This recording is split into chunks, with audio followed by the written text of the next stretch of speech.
Oke, assalamualaikum warahmatullahi wabarakatuh. Waalaikumsalam warahmatullahi wabarakatuh. Ya, sebelum kita memulai kegiatan pembelajaran kita pada pagi hari ini, alangkah baiknya marilah kita mengawalinya dengan membaca doa terlebih dahulu. Silakan di antara kalian untuk memimpin doa kita.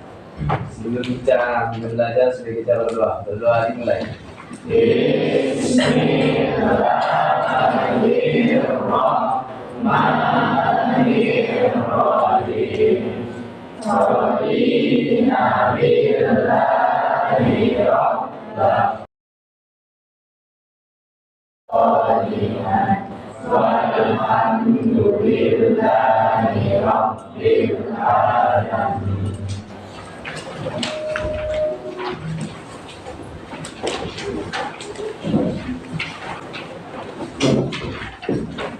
Ya, mau pesen dulu ya.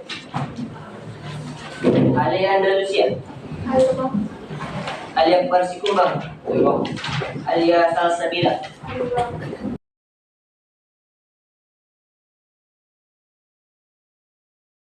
Syahrul Ramadan. Yulia Stipadila. Oke. Jadi seseorang yang hadir ya. Oke, kita lanjut pembelajaran kita. Di minggu kemarin ataupun materi kita kemarin adalah teks kritik dan esai. Dan mudah-mudahan kita sudah selesai mengenai semua apa yang harus dibahas di teks kritik dan esai. Sudah kita membandingkan, dimana membandingkan tadi kita tahu karakteristik ataupun apa sih yang dimaksud dengan teks kritik dan esai. Kemudian minggu selanjutnya kita membahas mengenai sistematik dan kemasan. Yang mudah-mudahan juga kalian sudah tahu kan. Kemudian di minggu selanjutnya kita berlatih ataupun menyusun ataupun membuat teks kritik dan esai tersebut. Kemudian sudah selesai juga. Jadi teks kritik dan esai dianggap tuntas ya. Kemudian materi kita sekarang adalah teks artikel. Oke, sebelumnya dari pelajari mengenai teks artikel.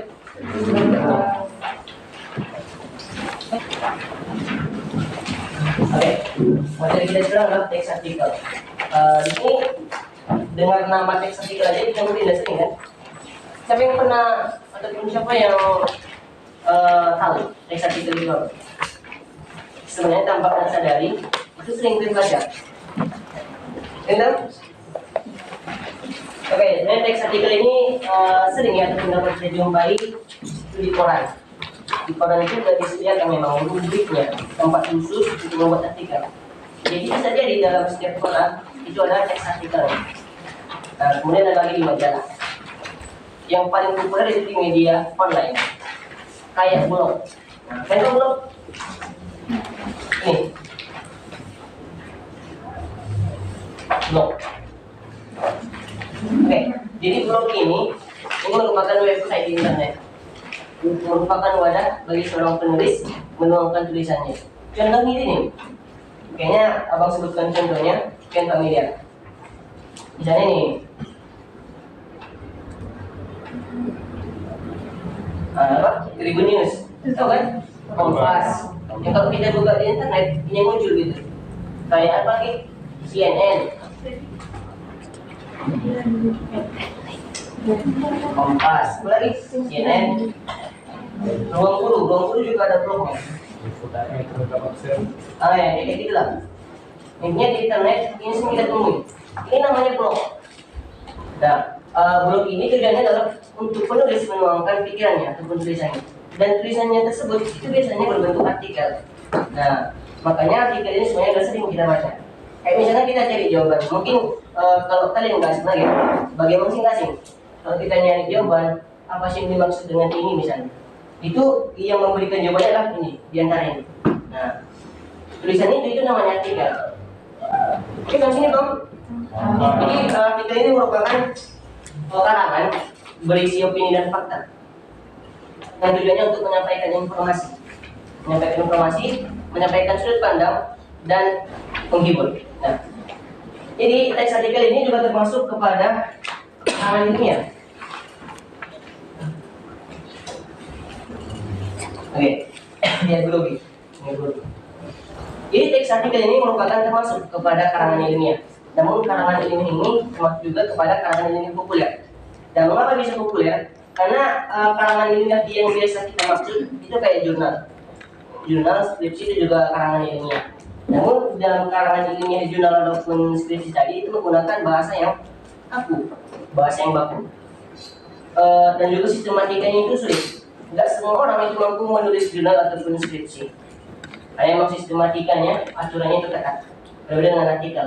Kalau artikel itu bisa aja, siapa orang pun mungkin bisa untuk menulis artikel. Karena di dalam artikel itu terdapat ini,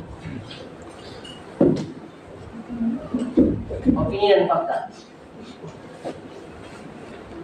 Nah, sedangkan opini seperti yang kita ketahui merupakan pendapat dari seseorang. Makanya bahasa dari pendapat tersebut itu beragam. Bahasanya lebih santai. Ya, kan sering dengar kalimat opini?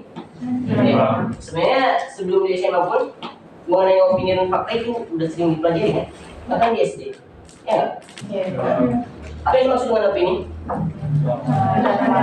Pendapat. Oke. Kalau abang sebutkan papan tulis ini putih, fakta atau opini? Nah, kalau abang sebutkan papan tulis ini hitam, opini. Kalau misalnya abang sebutkan kayaknya kalau tidak gunakan kode hitam di kelas ini menjadikan suasana kelas jadi lebih panas. Ini fakta atau opini? Opini. Nah, oke, opini ya. Ada yang tahu opini? Opini adalah pendapat seseorang yang disertai dengan bukti atau argumen untuk memperkuat opini tersebut. Oke, benar ya. Merupakan pendapat dari seseorang yang disertai data, bukti. Okay. Sebenarnya opini ini merupakan pendapat dari seseorang yang belum tentu kebenarannya. Nah, itu singkatnya. Jadi dia ngomong, dia beropini, dia belum tentu benar. Dan opini biasanya dilatar belakangi ataupun karena ada sebab dia beropini. Nggak semata-mata dia beropini itu langsung. Kayak gini, kita nggak tahu sebenarnya masalahnya apa. Kayaknya negara Iran bakalan hancur. Nah, kita bilang gitu. Padahal kita nggak tahu negara Iran ini yang mana. Nah, makanya untuk beropini itu sebenarnya didasari dulu ataupun ada latar belakangnya.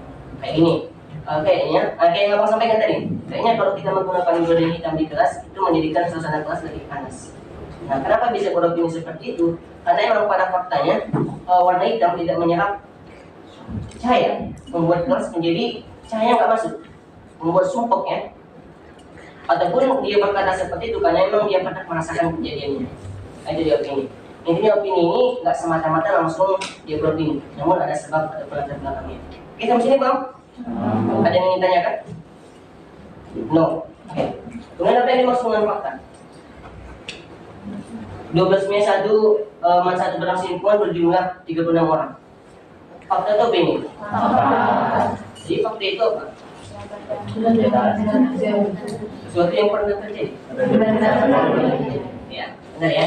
Jadi fakta merupakan sesuatu yang benar secara kenyataan, ataupun yang fakta itu dapat dibuktikan kebenarannya, dapat dilihat secara indera, itu namanya fakta. Dan fakta itu sulit dibantahkan, karena fakta itu sesuai dengan data di lapangan. Kayak yang aku sampaikan tadi, kalian ataupun 12 Mei 1 berjumlah 36 orang, ini bisa dibuktikan. Jadi orang yang dengar fakta tersebut itu bisa langsung lihat, kemudian dihitung, oh iya ya. Nah, ternyata memang 12 Mei 1 jumlahnya 36. Jadi dia makanya pengertian dari fakta merupakan sesuatu yang dapat dibuktikan kebenarannya. Oke, paham ya? Oke, jadi pembelajaran kita adalah teks artikel. Nah, ini merupakan karangan ilmiah yang berisi opini dan fakta yang tujuannya untuk menyampaikan informasi, menyampaikan gagasan dan juga menjadi media hiburan. Nah, orang-orang yang membaca artikel itu selain untuk mendapatkan informasi juga menjadi hiburan untuk dirinya. Oke, sekian kegiatan pembelajaran kita pada pagi hari ini. Semoga apa yang kita pelajari hari ini memberikan manfaat bagi kita semua ya. Itu mari kita ucapkan hamdalah. Assalamualaikum warahmatullahi wabarakatuh. Waalaikumsalam warahmatullahi wabarakatuh.